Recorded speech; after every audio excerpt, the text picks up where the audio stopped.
Agora, na Jovem RP, Papo Profissa, com Léo Biasi. Boa noite, estamos começando aqui o nosso primeiro Papo Profissa na Jovem RP. E é uma grande alegria estar começando um novo programa aqui. Quero agradecer a oportunidade, agradecer ao Rafael, agradecer a Larissa, porque eu acredito que é um momento de novas mídias e novos movimentos de comunicação surgirem, e eu acredito muito que a Jovem RP faz parte disso. Para quem não me conhece, meu nome é Leonardo Biasi, mas pode me chamar de Léo Biasi, que é muito mais prático, eu prefiro. E nesse Papo Profissa, o que a gente vai fazer? A gente vai falar a respeito de profissões, a respeito do mercado de trabalho, a respeito de como você vai ingressar no mercado, como se preparar, como fazer um currículo bacana, como fazer uma entrevista legal, coisas que você tem que fazer, tem que passar para conseguir uma boa colocação no mercado de trabalho, que é cada vez mais disputado e cada vez mais pessoas se capacitam para esse mercado. Hoje eu estou aqui com a minha primeira convidada, que é a Daniele Garcia, minha amiga Dani. Dani, fala um pouco de você que trabalha no mercado bancário, né? Boa noite, Dani. Bom, gente, boa noite, em primeiro lugar. Falando um pouquinho aí sobre mim, né? Hoje eu estou com 28 anos, sou formada em administração e pós-graduada em gestão e estratégia de negócios. Bastante gente tem aquele sonho de criancinha, né, de pequenininho.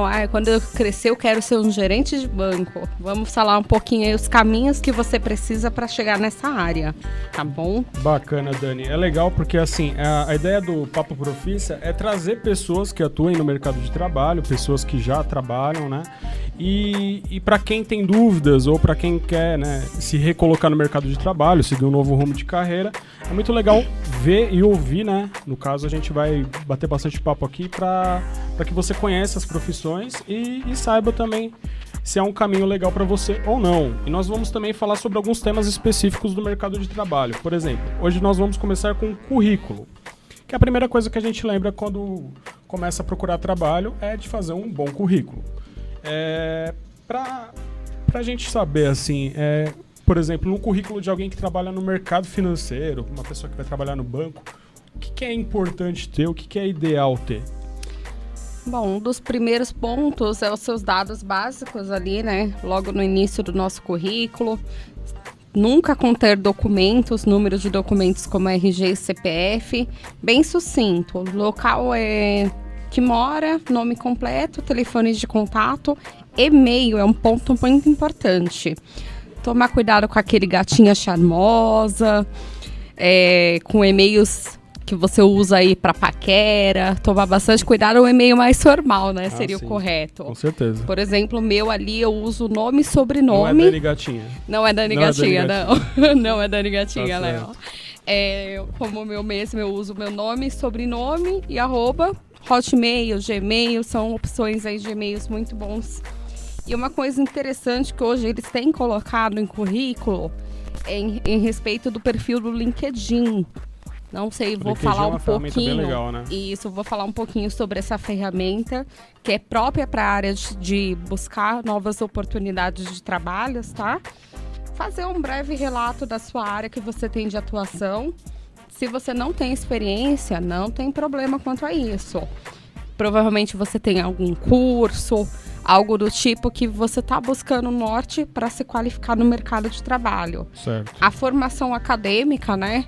Sempre é importante. Qual é o ano de formação, a faculdade, o curso que você fez. Bacana. Se você tem, no caso, alguma certificação. No caso da pessoa que vai trabalhar né, que vai se organizar para trabalhar no mercado, né, para entrar no mercado de trabalhar em bancos e no mercado financeiro, o que é principal num currículo? O que tem que ter? Certo. Uma das principais são a respeito das certificações. Você pode pesquisar aí no Google, até passa algumas indicações aqui na região de São Paulo, do Grande ABC, de escolas que são preparatórias para esse curso. CPA 10, vamos dizer que é o beabá, né? É um dos principais aí que você precisa ter. O CPA 10 é um curso que vai te dar autonomia de você atuar na área de investimento e oferecer serviços financeiros e bancários. Tá? No caso, quem que faz essa certificação, quem que faz a autonomia dela é a Anbima. A Anbima é um órgão aí que rege o mercado financeiro. Se você já está pensando em um público alta renda, após a CPA 10, tem a CPA 20 e a CEA. E para questão de mercado internacional, teria o CFP, que já é uma qualificação exclusiva aí para você não atuar apenas no mercado de capitais dentro do Brasil como fora. Legal. Dani, quando a gente fala de banco, né, é um ambiente mais formal, é um ambiente mais, não querendo ser ofensivo, mas tipo quadrado, né, uma coisa mais quadradinha. Quando você pensou em ir para o mercado de trabalho, o que te motivou? O que você viu assim que falou, poxa, eu queria ir para essa área? Eu sempre pensei em questão de ajudar o meu público, o atendimento ao público, né, em primeiro lugar. Certo. E o que eu vejo muito hoje em bancos, infelizmente, é o profissional desqualificado. Então, onde eu busquei o aperfeiçoamento para trabalhar aí com a qualidade em primeiro lugar do atendimento. Muitas pessoas, quando falam aí de bancos, já pensam morte aos bancos, pensando em juros, né? Uhum. Por questão que a pessoa não está preocupada ali em só trazer uma solução financeira. E aí, pela minha experiência que eu fui evoluindo, que eu fui crescendo, eu via que hoje os profissionais é dessa forma que eles agem. Então, quando eu entrei para essa área, foi realmente para mudar com o meu atendimento. Um atendimento aí de qualidade, pensando muito em relacionamento, sempre né? Nisso, né? De se preparar para entrar nesse mercado, fazer um bom trabalho, isso. Atender o público, viu essa oportunidade, né? Correto. Então, bem legal. Dani, por exemplo, quando a gente fala de banco, né? A gente tem uma variedade de bancos aqui. O que você diria para a pessoa que quer entrar no mercado bancário? O que ela tem que fazer? Quais são os passos? Ela tem que ter uma faculdade, né? Tem que ter uma formação acadêmica. No seu caso, é uma formação em administração. Né? Depois disso, como que a pessoa pode ir indo para ter um perfil que entre no perfil bancário? Hoje o principal item dos bancos é relacionado à idade. Então, se você pretende entrar em um banco, por exemplo, o Bradesco, ele não contrata pessoas de outros bancos. Então, se você pensa em um primeiro passo, o Bradesco já seria uma ótima indicação. Porque ele gosta de moldar o funcionário aí conforme... Por exemplo, um jovem profissional ali já tem uma oportunidade maior no Bradesco. Você entra ali com um cargo de escriturário, né? Que é aquele possa ajudar, que você vê o pessoalzinho lá fora para atendimento. Pessoalzinho do coletinho, né? Isso, o coletinho, correto. E aí é onde as pessoas... É um primeiro passo que eu penso... Não fiz dessa forma, né? Quando eu entrei. Mas pelo que eu observo hoje, com uns 7 anos de experiência nessa área que eu estou... Um ramo que vem abraçando muito para novas oportunidades são os bancos cooperativos também, né? Falando um pouquinho da cooperativa, a gente tem alguns exemplos aqui em São Paulo, Sicoob, Sicredi, entre outras cooperativas menores. Mas eles gostam bem da pessoa fresquinha, na época de faculdade, para aquele primeiro estágio, que você já pode entrar na sua carreira bancária. Então, só com a graduação você já consegue ter um currículo já que pode ingressar cargos iniciais. Certo. Para início, tranquilo ter uma graduação. Sim. Então, como você estava falando da CPA, né, que é a certificação, quando você entra, você tem que ir se aperfeiçoando, então existe essa necessidade de se qualificar, né? Geralmente, no período de estágio, não é obrigatório. Mas se você quiser buscar um plano de carreira mais rápido, por que não, né? Certo. Se antecipar. Mas após concluir o estágio, se você não teve oportunidade de entrar nesse mercado num estágio de faculdade... a CPA seria o primeiro passo para os bancos começarem a enxergar você como atraente. Tá? Legal. No caso, CPA 10 apenas para primeiro passo. Bacana. A gente estava falando de currículo, achei legal você pontuar algumas coisas, que existem vários erros que as pessoas cometem, né, na elaboração de um currículo. Lembrando que o currículo ele é o cartão de visita. O recrutador, muitas vezes, o primeiro contato que ele tem com você é com o seu currículo. Ele não te vê, ele não sabe quem é você pessoalmente, mas ele vê seu currículo. Então, essa importância que você falou da questão de pôr dados corretos, de você ter um currículo claro. Quando você fala do e-mail, ter essa consciência que é um e-mail profissional, que não é algo que você está fazendo para diversão. Então, achei muito legal essas pontuações e quero passar para a nossa audiência que, se você tiver alguma dúvida a respeito de currículo, para a semana que vem, mande no nosso WhatsApp, que é o 989018786. 989018786. Mande suas dúvidas pro nosso WhatsApp, que na semana que vem a gente vai estar, né, respondendo as suas dúvidas e debatendo a respeito daquilo que vocês mandarem pra gente.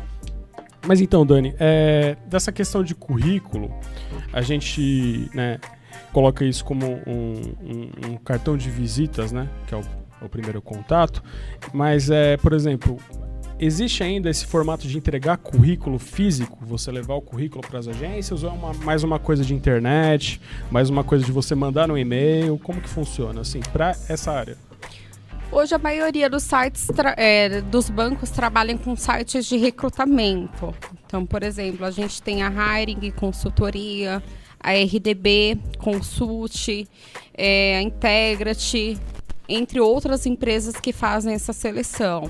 Tem também os chamados Trabalhe Conosco, que tem no próprio site dos bancos, né? Que é uma forma, mas infelizmente ainda tem muito QI, o que indica. É mais aquela coisa de indicações, né? Isso, correto. Muito mesmo esse formato, muitos processos não se abrem nem de forma interna nem externa. Fulano que trabalha lá naquela agência, que tem um amigo que já é da área ou está se ingressando, que passa o contato. Então acaba sendo muito dessa forma ainda também. Isso é mais por contatos, né? E quando você entra num banco, aí você falou do pessoal do colete, né, que é que ele possa ajudar, é um caminho que começa numa função mais simples, né, e a pessoa vai desenvolvendo uma carreira.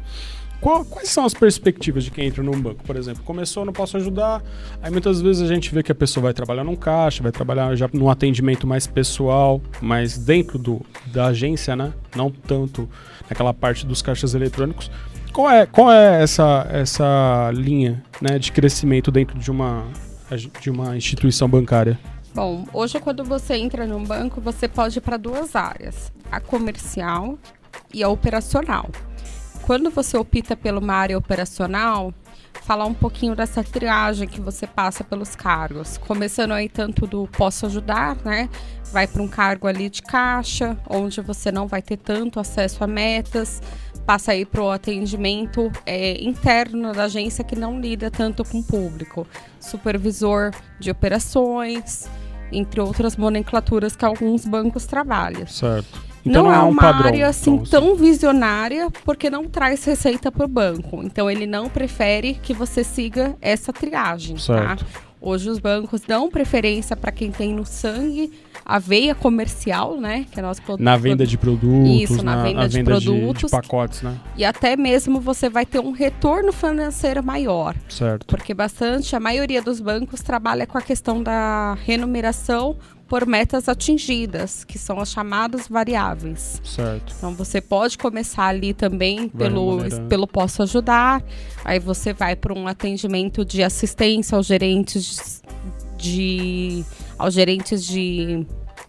agência mesmo? De agência, o assistente, né, do gerente, aí você passa para um atendimento aí gerencial, e dentro disso você tem atendimento tanto pessoa física quanto jurídica. Uhum. E aonde é o ponto mais importante, que você começa a lidar com metas, e é o desafio constante, né? A gente fala que é um leão por dia ali que a gente mata nessa área comercial. A gente vê que o banco comercial é um ambiente assim muito... Por exemplo, a gente tem alguns bancos aqui no Brasil que disputam muito o cliente, né? E vem com pacotes, então parece que é um ambiente é um ambiente disputado tanto externamente quanto internamente, né?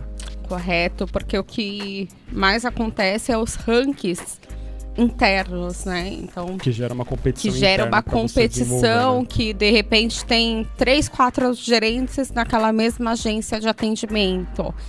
Eles não vão verificar na escala de qualificação quem ficou em primeiro, segundo e terceiro lugar de determinado produto. E é onde gera, infelizmente, ainda por falta de qualificação, de comprometimento desses profissionais, gera muita reclamação, porque o gerente ele acaba se preocupando tanto com a meta que ele acaba esquecendo do principal foco, que é o atendimento ao cliente. Certo. E dentro disso que você está falando, então, gera um grande estresse, né?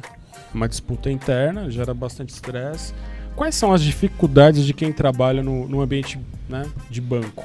Quais as dificuldades, assim, além de todo esse estresse, de você ver que tem toda uma disputa? Eu vou falar pela minha vida e o que eu enxerguei nesse meu tempo de carreira financeira. Pode ser pouco tempo aí, os 7 anos que eu tenho passado por banco, mas o caráter acredito que seja um dos principais, porque acima de tudo, como eu falei das metas, você tem que qualificar aquilo que é certo e errado para você atingir aquela meta. Ser transparente o máximo possível, porque você vai ter uma carreira consolidada, você sendo transparente com o seu cliente. Certo. E, assim, no contexto de trabalhar em equipe, é muito difícil você trabalhar dentro de uma equipe de um banco? Olha, eu avalio de 2 formas. Você tem que ser uma pessoa muito parceira em relação à sua equipe, porque muitas das vezes você não está ali nem próximo de atingir sua meta. Mas se a outra pessoa está chegando próximo à meta, por que você não começar a trabalhar e ajudar ela? Se isso vai trazer para a equipe como um todo um crescimento. Então, na sua opinião, falta um pouco dessa parceria entre pessoas, Sim. né? Geralmente, hoje, pelo que eu tenho de experiência, as pessoas estão preocupadas com o seu. É um ambiente agressivo, então. É um ambiente agressivo, que você tem que tomar muito cuidado em relação a coleguismo dentro das agências. Certo. E dentro desse contexto, né, nem tudo é só essa disputa, mas quais são as vantagens dentro do banco, né? Quando você vai trabalhar num banco, você trabalha muitas vezes numa instituição que é grande, né? Aqui no Brasil a gente não vê muito concorrência de banco menor com maior, são bancos equivalentes, né? Eles disputam a liderança com uma equivalência de tamanho, são todos bem grandes. Então, assim, são empresas grandes. Quais são as vantagens de trabalhar nesse contexto? Hoje a vantagem maior, pensando no mundo que a gente está vivenciando, é em respeito da parte financeira. Eu falo que quem trabalhou em banco dificilmente sai fora dessa área, por questão de salário mesmo, benefício principalmente. Não falo tanto de salário, porque você pode encontrar um emprego aí para ganhar a faixa de 4 a 5 mil, que é o salário de um bancário certo. hoje, de uma instituição bem consolidada. Mas em respeito aí de muito benefício. Somando aí a minha gama de benefícios em vale alimentação e refeição, é mais do que um pai de família ganha como salário hoje. Então você tem um retorno muito grande aí para ajudar na sua casa. Foi a minha maior satisfação. Pude fazer nesse período meu de banco, pude fazer pela minha casa, moro com os meus pais, né? Pude ajudar de uma forma que em outro emprego eu não ajudaria. Certo. Então acho que é um dos principais pontos. E pelo que você está contando, assim, a princípio não foi o que te motivou, mas hoje também é um incentivo a mais para você continuar nessa área, né? Que você dá para ver que você se encontrou nessa área bancária, gosta do que faz, gosta e busca se aperfeiçoar nisso, né? Então é mais do que só aquela motivação do começo, né? Correto, Que totalmente. Legal. Hoje estamos aqui também com a Larissa Costa, que tem algumas perguntas a respeito do mercado de trabalho, dessa área que a gente está falando especificamente, também sobre currículo. Larissa, fica à vontade. Obrigada. Boa noite a todos, primeiramente. Bom, pessoal, eu sou a Larissa, participo aqui da rádio já, e acompanhando a conversa de vocês, acabou me surgindo algumas dúvidas que eu pensei que talvez o público também tivesse. Por exemplo, legal. Dani, você sabe me dizer, assim, quais as possibilidades de trabalho nessa área no ABC? Porque, assim, eu sei que cada empresa tem a sua parte financeira, né? Mas, fora isso, quais lugares exatamente da área financeira que a pessoa poderia trabalhar aqui no ABC? Bom, Lari, aqui na região do ABC, além de bancos, que é um dos principais pontos que a gente está lidando hoje, a gente tem aí factories, empresas de consultoria. E assim, por exemplo, a pessoa que quer ingressar na área, mas ela não tem tanta habilidade com matemática, isso influi muito? Complica muito? Eu falo que assim, os cálculos mais básicos em relação a juros, muitas das vezes por bancos maiores, são totalmente sistema.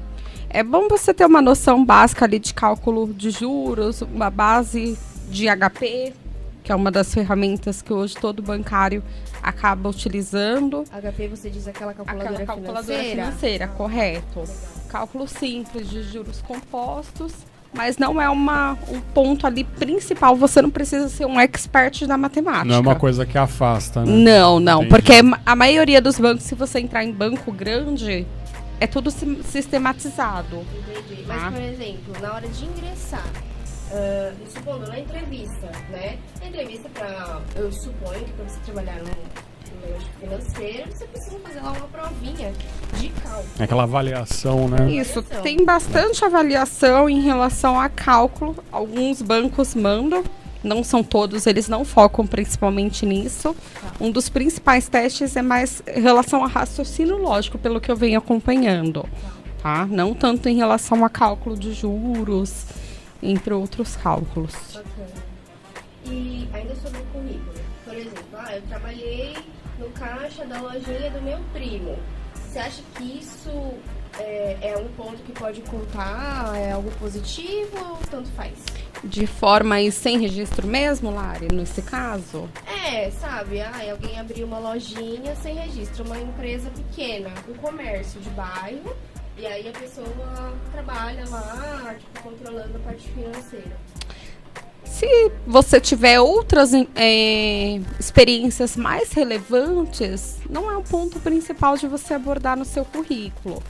Muitas das vezes acaba acontecendo com empresa familiar, né? Que é o caso, sua primeira experiência ali foi na lojinha da tia, na lojinha do primo, não leva como ponto principal para um currículo. Se caso for seus primeiros empregos, é importante porque você já tem alguma experiência com o público, tá?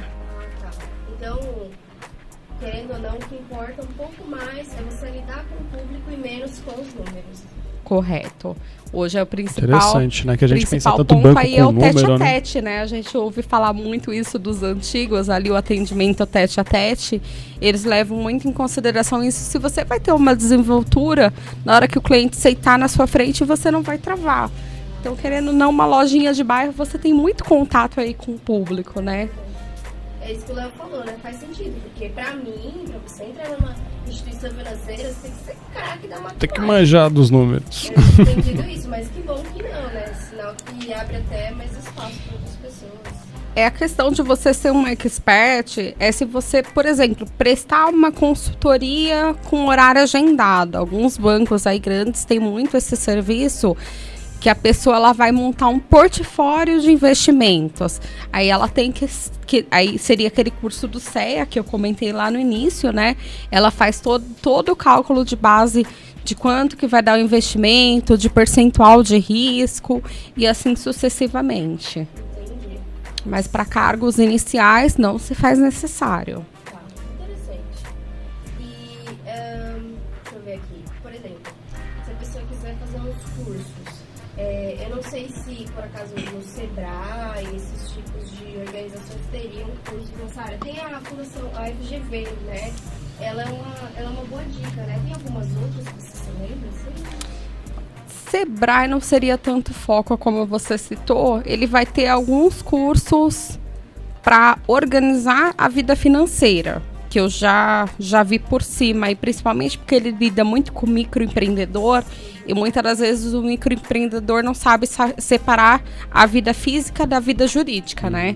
Então ele faz muito, tem essas tabelinhas de Excel para você jogar seus cálculos, então não seria tanto foco para trabalhar numa instituição financeira. Os principais mesmo seria a FGV, alguns sindicatos das classes trabalhistas. Aqui no ABC a gente tem os sindicatos dos bancários, que tem cursos específicos para essa área. Um que eu fiz, eu indico, é o Instituto de Formação Bancária, ele tem em várias regiões aí de São Paulo, como ABC também. Seria esses como os principais. Perfeito. Bacana. E uma última pergunta, assim, porque acredito que você tenha que se informar todos os dias sobre como que está a situação financeira do país, no mundo, ou seja, você fica consultando bolsa de valores, por onde que você procura isso? Olha, hoje eu não sou tão ali para o mercado de bolsa. Para quem vai investir em capitais, em preço futuro do dólar, do ouro, é bom acompanhar a bolsa. Eu acompanho mais o índice de como que está o dólar diariamente, que é uma coisa que envolve muita questão política.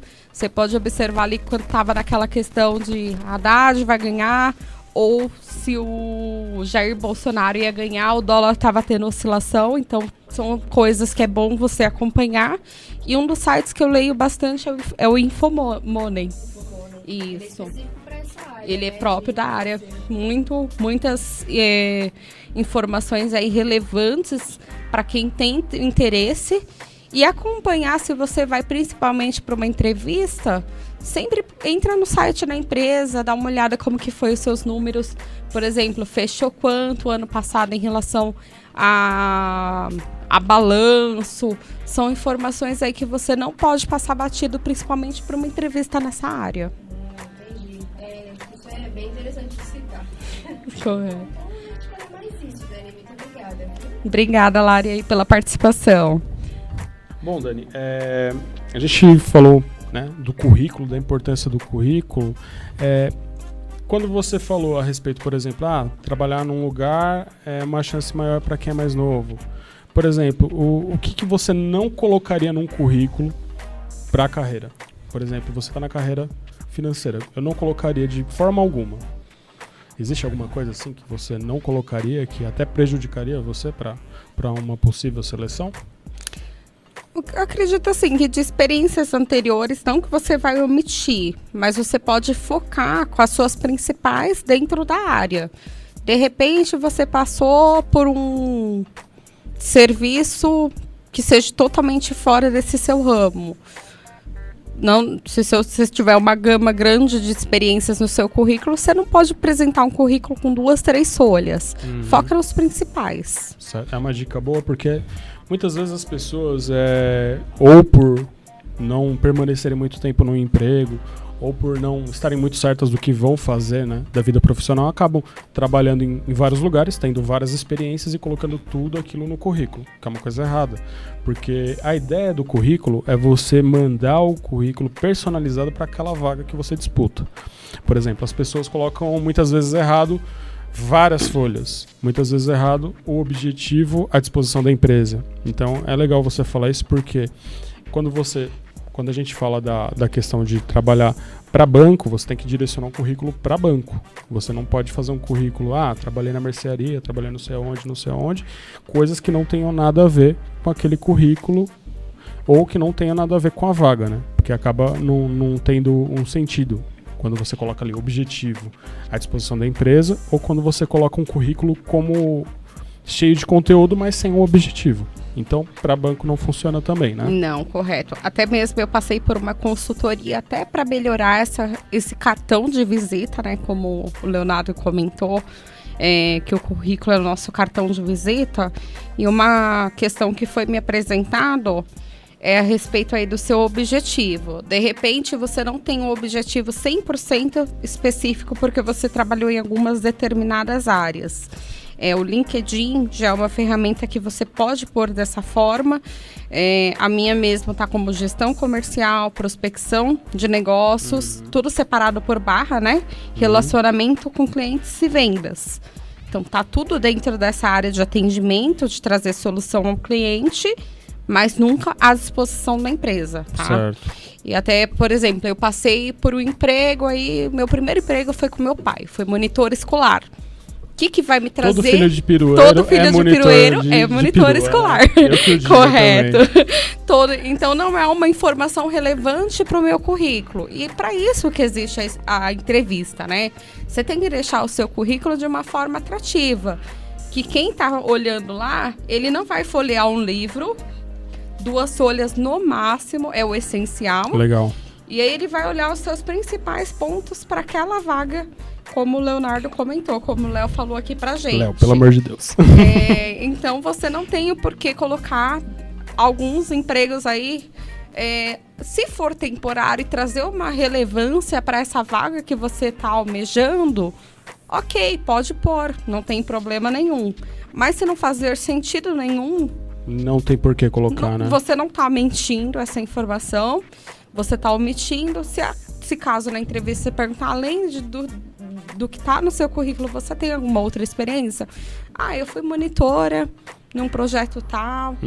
Eu fiz um trabalho de pintura em festa infantil. São bicos, né, que a gente acaba... Aqueles empregos informais que a gente não vai colocar no currículo, correto. Né? Então seria dessa forma aí que eu aconselho. Bacana. Olha, Dani, tá muito bom o papo, mas a gente já tá, né, chegando ao fim do nosso Papo Profissa. Quero reforçar com os nossos ouvintes que quem tiver dúvidas, né, a respeito de currículo, até sugestão também de quem você quer que traga aqui no programa, mande o WhatsApp pra gente no 98901 8786 98901 8786, que a gente vai estar, né, ouvindo e lendo o seu WhatsApp, e toda sugestão é muito bem-vinda aqui, que a gente está começando e quer começar com o pé direito. Dani, para encerrar, o que você daria de dicas para quem quer entrar nesse mercado bancário? O que seria a dica, assim, na sua opinião? Eu acredito que você tem que sentir muito desejo do seu coração, porque você vai levantar todo dia para você ir para aquele lugar e você se dá o máximo de si. Se você de fato tem interesse para a área bancária, para a área financeira, busca suas qualificações para você ser uma pessoa atrativa e sempre lembre da ética em primeiro lugar, ok? O desejo aí do meu coração, boa sorte para você que quer se ingressar nessa área. Faça aí os caminhos certinhos, as qualificações profissionais, cursos de aperfeiçoamento. Tem bastante curso online, se você não está podendo se dispor hoje de um recurso, tiver né? Uma condição financeira, né? Tem algumas apostilas online, como Edgar de Abreu, é um profissional aí bem recomendado dessa área. E boa sorte. Legal. Dani, quero te agradecer muito, muito mesmo por estar vindo aqui, né, pela entrevista, e te desejar toda a sorte aí na caminhada bancária, você que gosta, e é bom saber que tem pessoas que estão se dedicando, né, para atender a gente da melhor forma e para ajudar a gente nas questões que banco é um bicho de 7 cabeças para muita gente, né, para você já não é tanto, isso é muito legal, e eu quero te agradecer pela parceria e obrigado por ter vindo. Bom, esse foi o Papo Profissa, quero agradecer você que ficou com a gente até o final. Quero agradecer pela sua audiência e reforçando que na semana que vem estamos de volta. Mande sua dúvida no nosso WhatsApp, que é o 98901 8786, e a gente se fala na semana que vem. Muito obrigado. Tchau, tchau. Você ouviu Papo Profissa com Léo Biasi. Fique ligado na programação da Jovem RP pelo www.radiojovemrp.com e pelas redes sociais.